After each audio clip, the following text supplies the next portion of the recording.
Hello, this is Jeff Vanderstelt, Executive Director of Saturate and host of the Saturate podcast.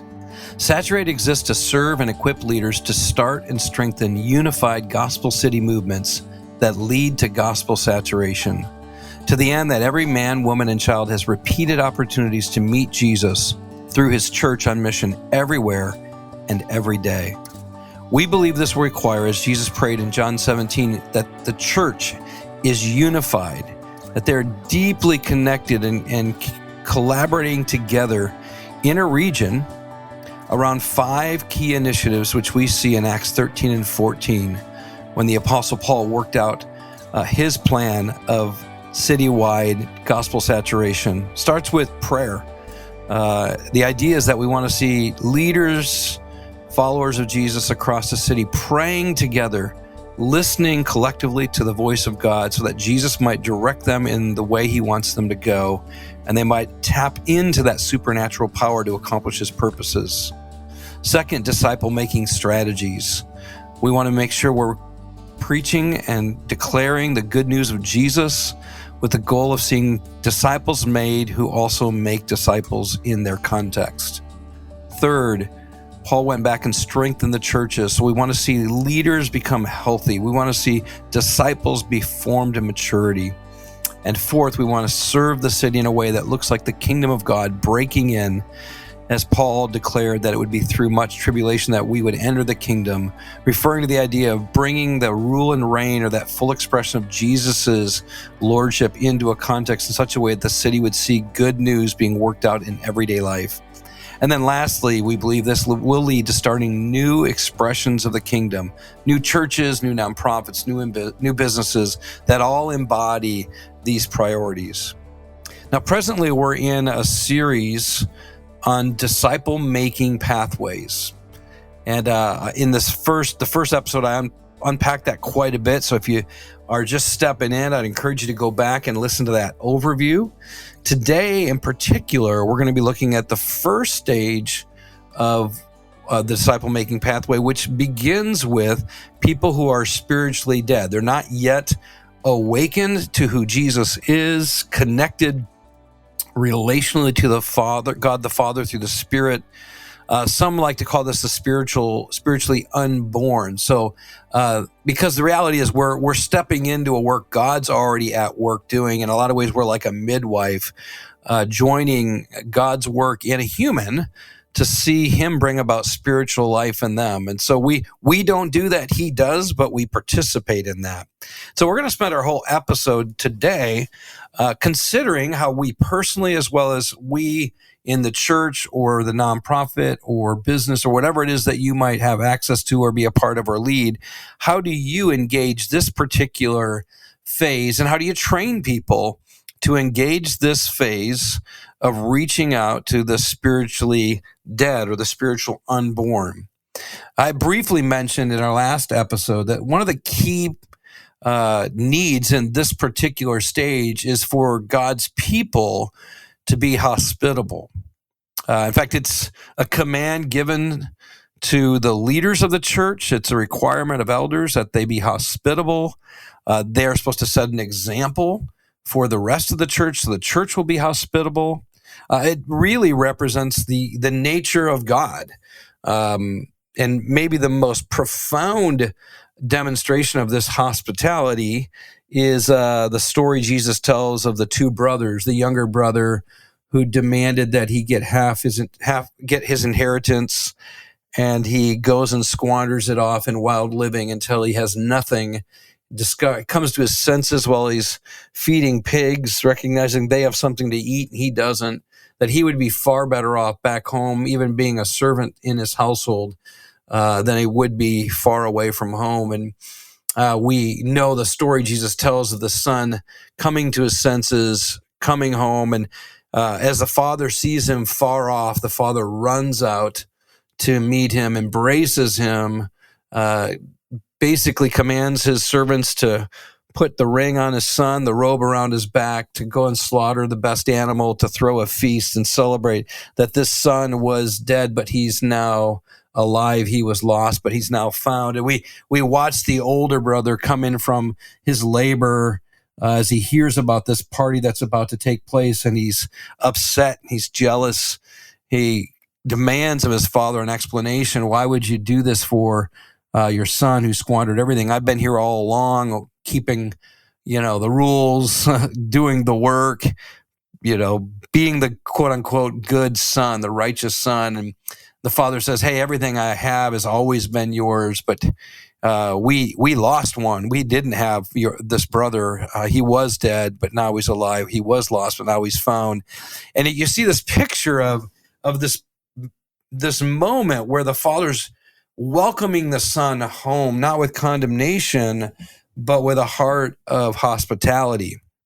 And God, of course, commands his people, Israel, before Jesus shows up on the scene, to be a hospitable people, to welcome the stranger, to open their lives and their home to the refugee, to the wanderer, to the one who doesn't have a place, who doesn't have a family.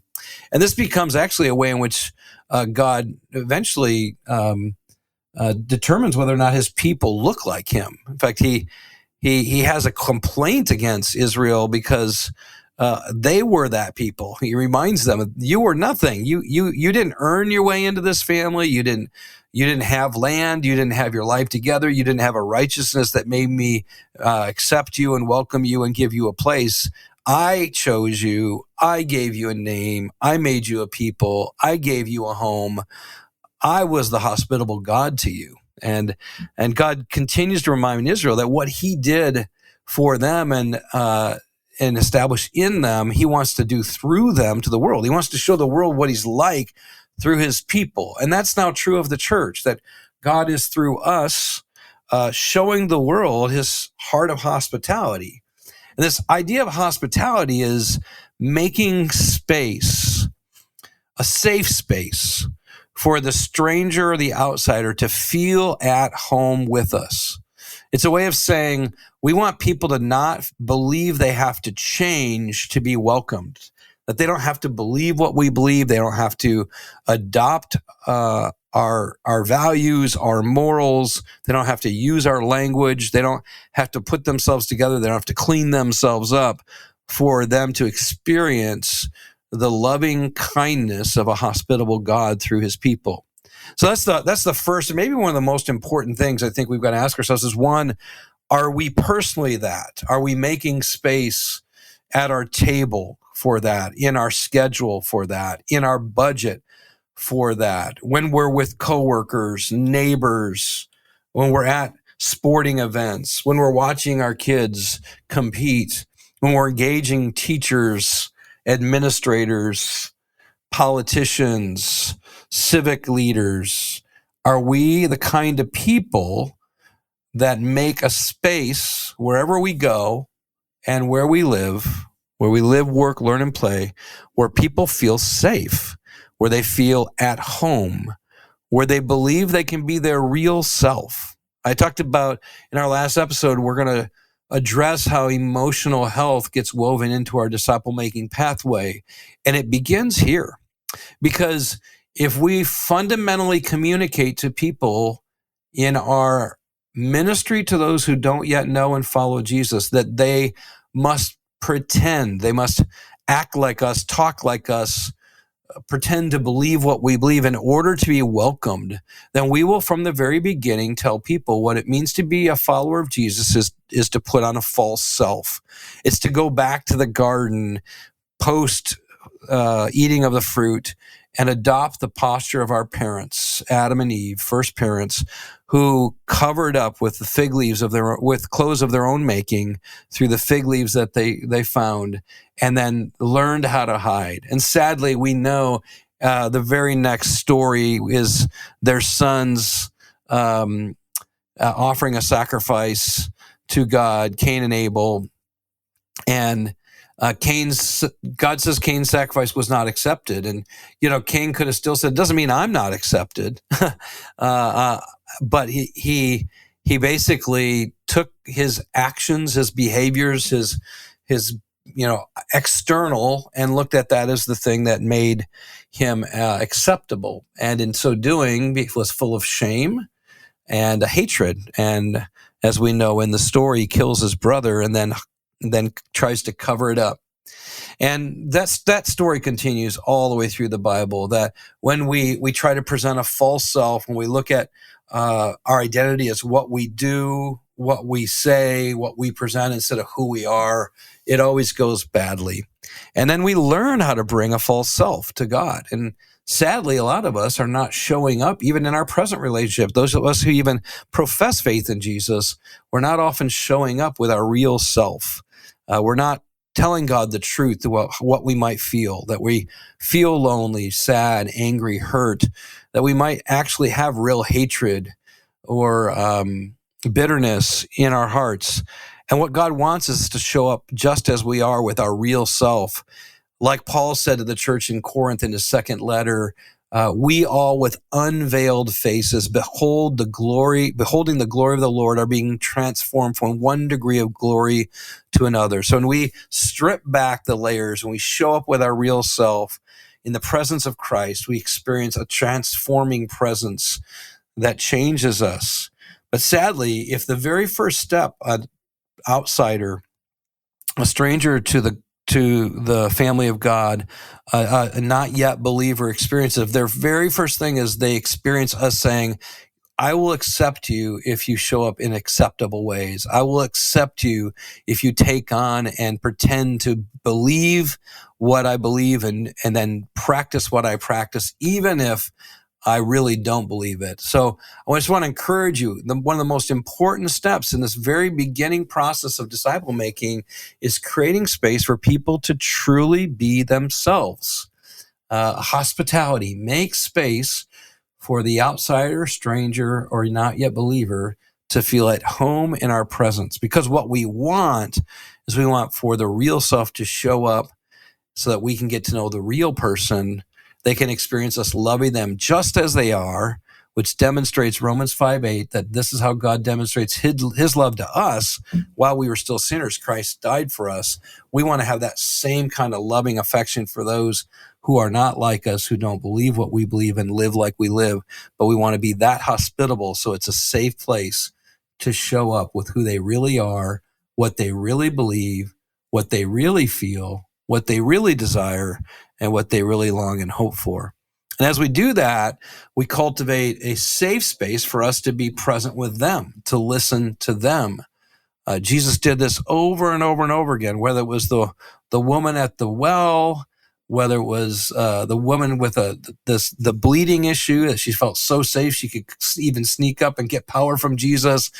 Jesus did this with Zacchaeus, with Matthew.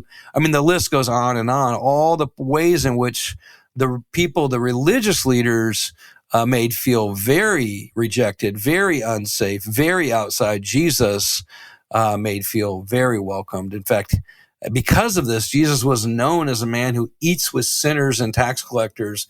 He was declared a drunkard and a glutton, not because he did that, but because the people he hung out with were not the put together, have it all in place people. So we want to learn how to do that ourselves. We want to say, are we creating safe spaces for the outsider? And are we listening well for their needs, their feelings, their desires, their longings, their pain, their brokenness, their disappointments? We need to be the safest place where they can experience God, who is the wonderful counselor, through his people who operate much like a counselor, who create space for people to show up. And as we do, we're attentive. We're not just present, but we're ready to bring the presence of God to their real needs. Oftentimes when I coach missional communities or small groups that are intentionally engaging in activities to try and make space for those not yet in the family of God to experience the family of God, I'll say, first of all, we're doing foster to adopt. So if you know much about that, when we foster children with the goal that someday if they don't have a home to go back to, but we're hoping that they feel so at home that they see us as their family and they want to be adopted in. I do think that's what this work really looks like, is that we're loving people as though they belong to the family of God, so that they'll want to belong to the family of God. So that's the hospitality and the listening posture. And I always would tell people, when you throw a party or do an event and you're trying to be hospitable, making space for the outsider to feel safe and at home with you, your goal is to listen well, to discover what they need, what would serve them well, what would bless them well, what would be a demonstration of the love of God to them. So even after a party, I would say, did you get to know their story, and do you know what they need? Because that's a great indication that you probably made a space for them to feel safe, to show up and tell the truth, to show up with their real needs and longings, and for you to listen well enough to know how you can take a next step in serving them in such a way that they experience the love of God breaking into their life through your act of service. So that's what we're going to do. We're going to be hospitable, make a safe space for the outsider to feel at home with us. And then second, listen well. Third, look for the opportunity to serve them, giving tangible expression to the love of God in the way that you care for them so that they can taste and see that the Lord is good in real, tangible ways. Now, along the way, your hope is that you're going to be living this kind of hospitable presence with a listening posture, with a heart of servanthood, so much that eventually they're going to be curious. They're going to wonder, why in the world are you doing what you're doing? I've often told people that most of the gospel conversations I get into, I never have to really work that hard to get into. It's usually explaining what people are experiencing. They're either experiencing a love of another kind, or a presence of another kind, or a heart of service that they haven't experienced in a lot of places. They're frankly just experiencing the presence of Christ by His Spirit at work in us, and they want to know what it is. They want to know why we are the way we are, which is what Peter's talking about in 1 Peter 3 when he says, always be prepared to give an answer for the hope that's in you. That assumes that you have to give a reason for the way you're doing what you're doing. And I always tell people that's the opportunity to give them a gospel answer. Another way we say this often is live your life in such a way that it demands a gospel explanation. Now, let me just caveat here, because there are preceding conversations oftentimes that lead up to these gospel conversations. A good process to think about is we begin having social conversations. We're talking about things in general, things in the world, things we're going through, things we're experiencing. We want to move that to personal conversations where now we're getting to know someone's story. We're getting to know a little bit more about them. I will often ask, especially because I live in the Seattle area and a lot of people move here from elsewhere, have you lived here your whole life? And they usually say, no. What brought you here? Where are you from? Tell me what it was like living there. And what I'm actually wanting to do is get to know more of their origin story, their family, the things that shape them, the things that give them joy, the things that have caused pain. And I often find that if you just ask enough questions, people will open up and share so much with you, especially if they believe that you're genuine and you're really present with them, which we'll talk more about that in future phases of our spiritual formation. But we want to become the kind of people who are so present with ourself. Like, I know where I'm at and what's going on inside of me, that I'm bringing my real presence to these people who I want them to experience that incarnational presence of God through me as I'm with them. And so we move from social conversations to personal conversations to spiritual conversations. And those might be more general at first. I mean, we look at the life of Jesus, and oftentimes in his ministry, he would share basic truths about God. Other times he would get more specific and declare who he is and what he's come to do. And I think all of it's legitimate. I think sometimes we try to cram too much into one moment.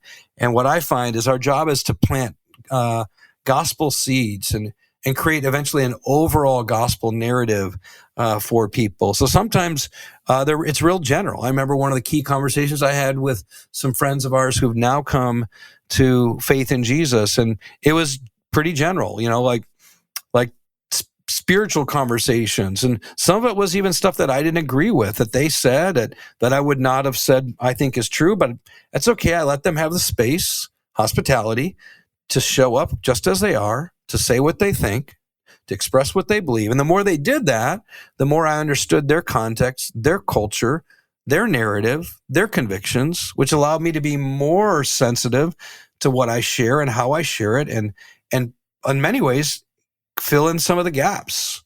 I didn't always go to correction.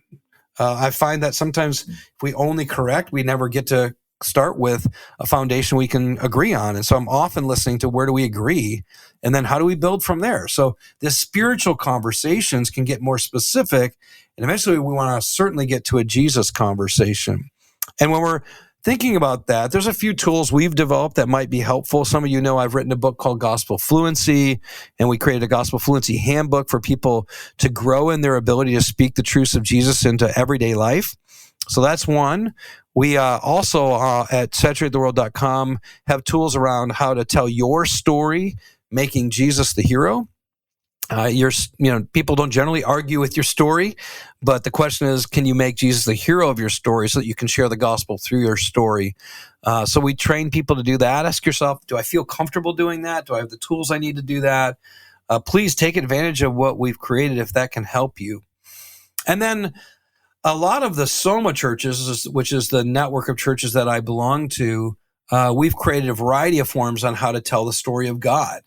We've got longer forms when people are ready to engage that with us that can take up to 22 weeks. We've got some that take 10 weeks. We've taught people how to do it in 7 weeks. We've got even ability to do it in the moment using some shapes. We call it the true story of the world. And our church in Phoenix and Tempe, our Soma churches, which are called Missio Dei, created a great resource using shapes, basically arrows.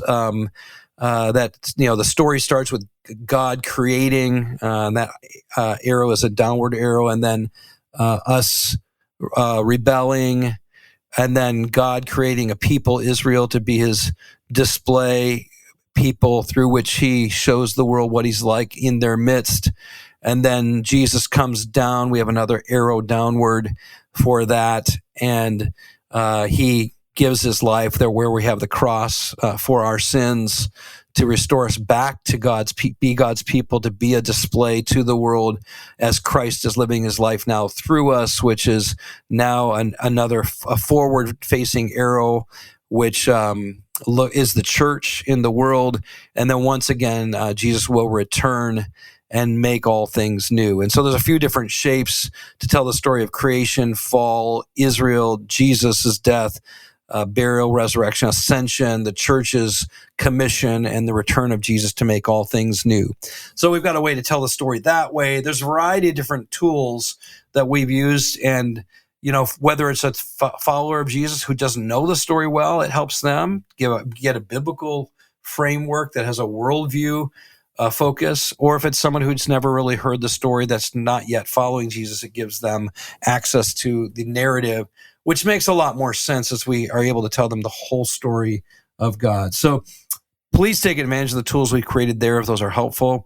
And then more recently, and I know this isn't new, there's a lot of people who have been doing Discovery Bible studies for a long time, but I know for me more recently, the last couple of years, I've started using Discovery Bible study methods where we basically read through a text together in a mixed group of followers of Jesus and not yet followers of Jesus. We then retell the text out loud so we can practice saying it out loud. And when you do that, it's so helpful because oftentimes you'll find out what stood out to people by the way they retell the story they just heard. You'll hear nuances about it that maybe just by reading it you may have missed the essence of it. But it also helps it sink deeper when we say it out loud. And then after that, we usually ask, what about this text stood out to you or needs to be clarified before we move forward? And then we just ask some basic questions. What does this say about God and what he does? And if the story was about Jesus, we'll say, what does it say about Jesus and what he does? And then what does this say about humans and what we do? And then after we have a good conversation around that, I will reference the passage in John 10 where Jesus says, my sheep know my voice, and I'll often have to clarify Jesus is using the idea of a shepherd, and people are like sheep, and they're following someone, and Jesus is saying those who start to follow me they'll recognize my voice and they'll follow it and they'll never follow another. And I'll often say, Jesus is still speaking, especially through his word, the Bible, to us by his Spirit. He's present here. And so we're going to take some space just to listen to what Jesus has to say to us. I give everybody a piece of paper, at least when I lead this, that has the passage, the questions I already just said. What stood out to you? What's to say about God and what he does? What's to say about us and what we do? And then I have two other questions during this listening prayer time. The first one is, what is Jesus saying to you? And I encourage them to write in first person. So in my case, Jeff, I want you to know that I see you, that I love you, if that's what I heard Jesus say. And then the second question is, what do you hear Jesus telling you he wants you to do about that? And again, make that first person. Jeff, I want you to walk out in faith and trust me in this area of your life. And so in our groups, we'll have them write the answers to what they hear Jesus doing. We quiet our hearts together. And I wait until everyone's done writing. They put their pen down and I say, does anybody want to share now what you heard Jesus say? It's one of my favorite times, honestly, together, especially when I see people who came into the group not following Jesus start to recognize his voice. And in some cases, I've actually noticed that it's often the people that are brand new to this that actually notice his voice the quickest. And I don't know if that's because many of us who've been in the faith longer have kind of deafened our ears or put more of our faith in just our knowledge of the word and not our personal relationship with God to speak to us through the word. I don't know, but I've regularly seen people brand new to Jesus hear from him really clearly. And even things like this. I remember one of our friends said, I don't know what this means, but I heard Jesus say, I am. What does that mean? And we were all of us who knew what it meant, we're like, this is incredible. Like he's giving you the name that he gave to Moses when Moses said, who do I tell them sent me? And we told her that. We're like, this is amazing. And I said, and what's really interesting is you're going to see Jesus say that over and over again about himself in the book of John, in the gospel according to John. So clearly Jesus is starting to reveal himself to you. This is really exciting. And we'd hear people, one of my favorites was one guy said, I heard Jesus say, I could have saved my life, but I gave mine to save yours. And then he said, and this is what I heard Jesus say he wanted me to do. This is a guy that's coming to faith, not yet a Christian. He said, I heard Jesus say, I want you to live a life worthy of my sacrifice. And we're like, my goodness, this is amazing. So we'd hear things like that. And I just want to encourage you, like God is at work and he is speaking, and he speaks especially through the word, the Bible. And when we open it together and engage in this practice of listening to God through his word, talking about what we're learning about it and creating space for the Spirit to speak through it, don't be surprised if he doesn't speak really clearly to people that he's drawing to himself, that he's put in your life. And so I find that to be a really significant part of this process of being hospitable, listening, serving, and then looking to share Jesus with them through some of these tools. And then, yes, we've got to be ready to call them to respond. I would often ask my friends, where are you at with Jesus now? How do you see him? What do you hear from him? What do you think he wants you to do next? And more recently, more of my friends have come to decisions to follow Jesus because they heard Jesus call them. And I didn't need to be pressuring them. I didn't need to use some kind of a mechanism. It was just the Spirit of God working through the Word of God through his people. And it's amazing what he'll do to draw people to himself. Dave Ferguson has put these same principles into an acronym, which is BLESS. You can actually get his book, and it kind of works out how to build this into a pattern. Whenever he basically his acronym BLESS is begin in prayer, listen, eat meals together, serve, and share Jesus. Now, I like to tweak that a little bit because I think I often say the E is in the middle of the word because the table is the center of all of this, that creating a table, a space for hospitality is at the center of this kind of work with those who are spiritually far from God. It's our job to invite them into his presence through the table. And then as we're at the table, we listen well. So I move up the acronym to the L. We listen well. And I'll say, instead of begin with prayer, I'll say, and then we're looking for opportunities to bless them. That's the B, with the goal of, now I drop down to the S, of sharing Jesus with them in such a way that they can enter into that Sabbath. That's the last one, Sabbath rest, learning how to rest from their works, trust in the work of God to save them from their striving, from their sin, from their brokenness. So that last one is a salvation that leads to Sabbath rest. But either way, I think I love Dave's acronym: begin with prayer, listen well, eat meals, serve, and then share Jesus. Either way, it's those 5 key principles of hospitality, listening, serving, sharing, and then calling them to respond in some way or another. So that's what we're doing at this particular phase. And don't miss this. You are making disciples before they come to follow Jesus, because you're showing them how to live the life of a follower of Jesus. The way that you bring them to Jesus is the way that they're going to be formed into Jesus. In other words, the way you fish for them will form them. Think of it that way. The way you fish for men, as Jesus said we would do it, is going to form their view of our Savior. That's going to form their view of what it means to be a disciple. So you're actually doing a lot of pre-conversion discipleship. You're actually showing them the way of life. If you open your home and your life and your schedule and your pocketbook in hospitable ways, they're going to see what it's like to follow Jesus as you do. They're going to learn by watching. They're going to learn by experiential learning. In fact, I've actually thought about bringing a couple of my friends on this podcast who are pretty new to the faith, but some of those who are more seasoned in the faith regularly will ask them, well, what was it about Jeff and Janie that drew you in? What did they do? And it's so cool to hear what they're sharing, because they actually know what to do because they watched us do it, and they can reproduce what we did with them. It wasn't anything that you need a theology degree for. It wasn't anything you need to go to Bible school for. It was us living a life of hospitality. And if they were here, I know one of the things they would say is, you created a space that was not condemning. And it's interesting. We're going through John right now, and they were in the passage with the woman the woman caught in the act of adultery, and Jesus just saying, like, where are your condemners? And he said, neither do I condemn you. Go and sin no more.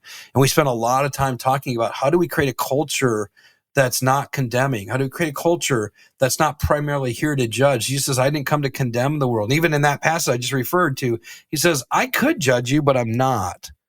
I know it's in you. I know that in a sense you're all guilty. But that's not what I've come to do. I've not come here to judge. I've come here to save. I've come here to love. I've come here to draw you near. I've come here to be hospitable.